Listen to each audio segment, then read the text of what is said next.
હા, છી. અરે, આ સાંભળીને મને પેલી આયુષીની વાત યાદ આવી ગઈ, નહીં? હા હા, પેલી જ એના પિતાજીની જેમ જ છીંકે છે. બરાબર. એકદમ એ જ. આપણા સ્ત્રોતમાં છે ને એ ઉદાહરણ, એટલે એના પરથી જ ખ્યાલ આવે કે આપણે આપણા પરિવાર જેવા કેવી રીતે હોઈએ છીએ. તો આજે આપણે એ જ વાત કરવાના છીએ.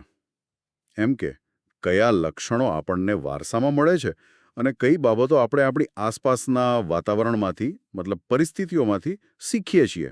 ચોક્કસ. અને આપણી પાસે જે માહિતી છે એના આધારે આપણે આ વારસાગત ગુણ અને જે શીખેલી આવડતો છે એની વચ્ચેનો ફરક સમજવાની કોશિશ કરીશું. બરાબર. કારણ કે એ સમજવું અગત્યનું છે નહીં? પોતાની જાતને સમજવા માટે પણ. સાચી વાત છે. તો શરૂઆત કરીએ વારસાગત લક્ષણોથી.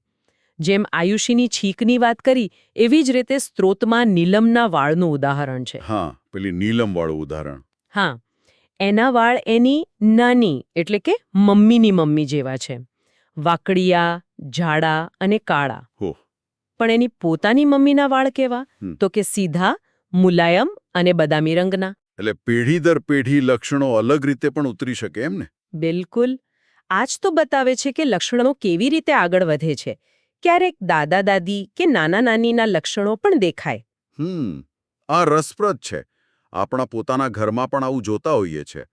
એટલે જ સ્ત્રોતમાં પેલી પ્રવૃત્તિ આપી છે, એક કોષ્ટક બનાવવાની. હા, એ સરસ છે. એમાં આપણે નોંધી શકીએ કે આપણી આંખોનો રંગ કોના જેવો, ગાલમાં ખંજન પડે છે કે નહીં એ કોના જેવું, આપણી ઊંચાઈ, નાકનો આકાર, અવાજ, આ બધું પરિવારમાં કોના જેવું છે.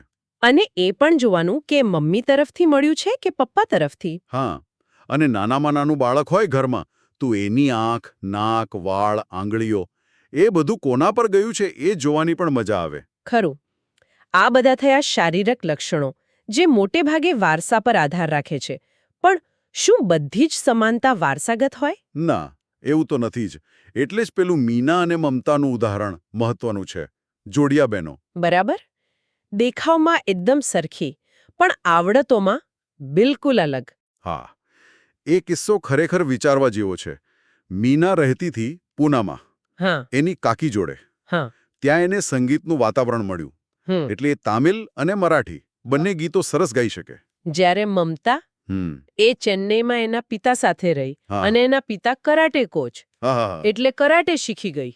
પછી પેલે એમના મામાની યુક્તિ પણ હતી ને. કોણ મીના છે ને કોણ મમતા એ ઓળખવા માટે મરાઠી ગીત ગાવાનું કહ્યું. બરાબર. એટલે આના પરથી શું સમજાય? એ જ કે ભાષા, સંગીત, રમતગમત આ બધી કુશળતાઓ વારસામાં નથી મળતી.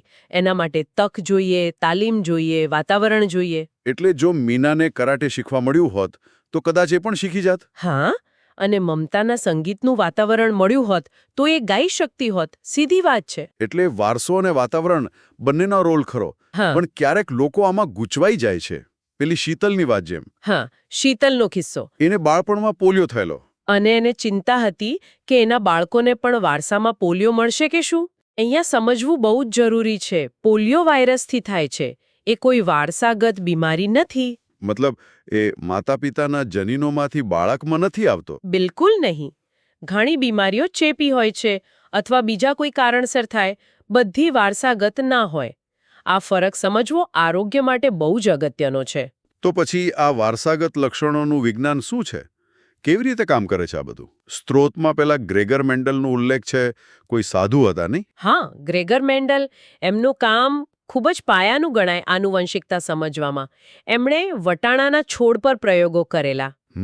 વટાણા પર. એમણે જોયું કે લક્ષણો છે ને એ જોડીમાં આવે. જેમ કે વટાણાના દાણા કાં તો લીસા હોય કાં તો ખરબચડા. ઓકે. અને રંગમાં કાં તો પીળા હોય કાં તો લીલા. પછી એમણે એ પણ જોયું કે આવનારી પેઢીમાં અમુક લક્ષણ વધુ દેખાય. જેમ કે પીળા દાણા વધુ જોવા મળે કે લીસા દાણા વધુ જોવા મળે. એને એમણે પ્રભાવી લક્ષણ કહ્યું. પ્રભાવી, ડોમિનન્ટ જેને કહેવાય. કે લક્ષણો ભળી નથી જતા. એવું નહીં કે દાણો થોડો લીસો ને થોડો ખરબચડો બને. ના, કાં તો આમ કાં તો તેમ. સ્પષ્ટ. બરાબર. એકદમ સ્પષ્ટ રીતે અલગ જ રહે. વાહ, આ તો ખરેખર રસપ્રદ છે.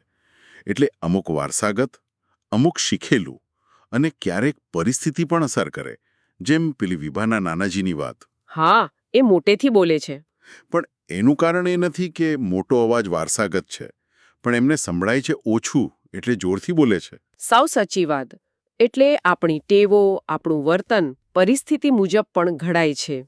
જેમ કે કોઈ સાંભળવા માટે મશીન પહેરે કે ચાલવા લાકડી વાપરે. હા, કે પછી જોવા માટે ચશ્મા પહેરે. આ બધું એમની જરૂરિયાત છે અથવા ઉંમર સાથે આવેલી સ્થિતિ છે. એ વારસાગત લક્ષણ નથી. બરાબર, સમજાયું. તો આજના આપણા મંથનનો સાર એ જ નીકળ્યો કે આપણે બધા એમ કે વારસામાં મળેલા ગુણો અને આપણી આસપાસના વાતાવરણમાંથી શીખેલી બાબતોનું એક અનોખું મિશ્રણ છીએ. બરાબર. આ બંને પરિબળો ભેગા મળીને જ નક્કી કરે છે કે આપણે કોણ છીએ, આપણી ઓળખ બને છે. હમ અને શ્રોતાઓ માટે એક નાનો વિચાર મૂકીએ. તમારી આસપાસ કોઈ વ્યક્તિ હોય જેનામાં કોઈ ખાસ આવડત કે શોખ હોય.